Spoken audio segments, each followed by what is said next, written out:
ಐದನೆಯ ಕುಂದಾಪುರ ಕನ್ನಡ ಸಾಹಿತ್ಯ ಸಮ್ಮೇಳನದಲ್ಲಿ ಭಾಗಿಯಾಗಿರುವಂಥ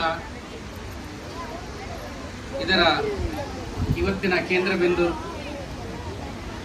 ಸಮ್ಮೇಳನದ ಅಧ್ಯಕ್ಷತೆಯನ್ನು ವಹಿಸಿಕೊಂಡಂಥ ಡಾಕ್ಟರ್ ಅಣ್ಣಯ್ಯ ಕುಲಾಲ್ರವರೇ ಹಾಗೂ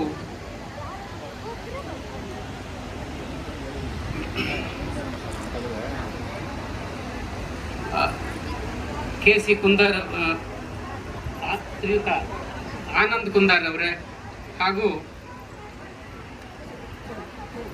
ದಿವ್ಯ ಸಾನ್ನಿಧ್ಯ ವಹಿಸಿರುವಂಥ ಡಾಕ್ಟರ್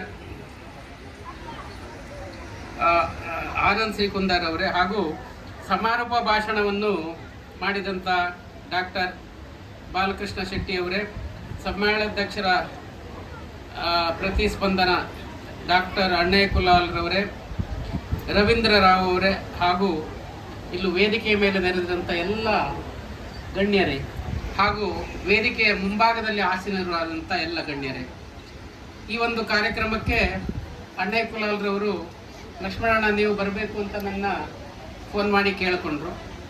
ತದನಂತರ ನಮ್ಮ ನರೇಂದ್ರ ಕುಮಾರ್ ಅವರು 2 ಸಾರಿ ಫೋನ್ ಮಾಡಿದ್ರು. ಈ ಒಂದು ಕಾರ್ಯಕ್ರಮದಲ್ಲಿ ನಿಮ್ಮ ಹೆಸರನ್ನು ಹಾಕಿದ್ದೀವಿ, ಈ ಕಾರ್ಯಕ್ರಮಕ್ಕೆ ನೀವು ಬರಬೇಕು ಅಂತ ಕೇಳಿಕೊಂಡ್ರು.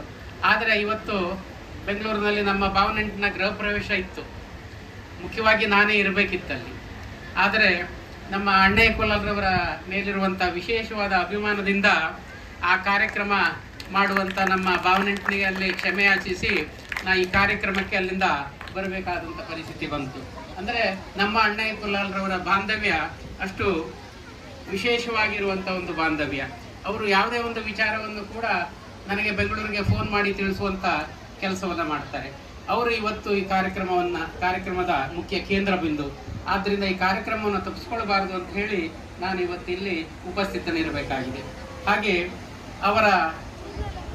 ಇವತ್ತು ಏನು ಅವರು ತಮ್ಮ ಜೀವನದ ಪುಸ್ತಕವನ್ನು ತೆರೆದಿಟ್ಟರು, ನಮ್ಮೆಲ್ಲರ ಮುಂದೆ ಅವರ ಬದುಕನ್ನು, ತಮ್ಮ ಬದುಕಿ ಬಾಳಿದ ಜೀವನವನ್ನು ಕೂಡ ಇವತ್ತು ನಮ್ಮ ಮುಂದೆ ತೆರೆದಿಟ್ಟಿದ್ದಾರೆ. ಅದರಿಂದ ನಾವು ತುಂಬ ವಿಶೇಷ ಒಂದು ಬದುಕನ್ನು ಯಾವ ರೀತಿ ನಡೆಸ್ಕೊಂಡು ಹೋಗ್ಬೋದು ಅಂತ ಹೇಳಿ ನಾವು ಅಣ್ಣಯ್ಯ ಕುಲಾಲ್ರನ್ನ ನೋಡಿ ಕಲಿಯೋದು ತುಂಬ ಇದೆ. ಈ ಒಂದು ಕಾರ್ಯಕ್ರಮಕ್ಕೆ ಅಣ್ಣಯ್ಯ ಕುಲಾಲ್ರವರು ಶ್ರೇಷ್ಠವಾದ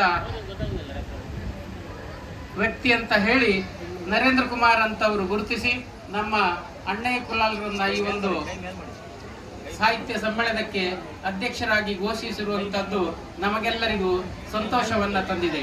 ಆದ ಕಾರಣದಿಂದ ನಾನಿವತ್ತು ಹೆಚ್ಚೇನು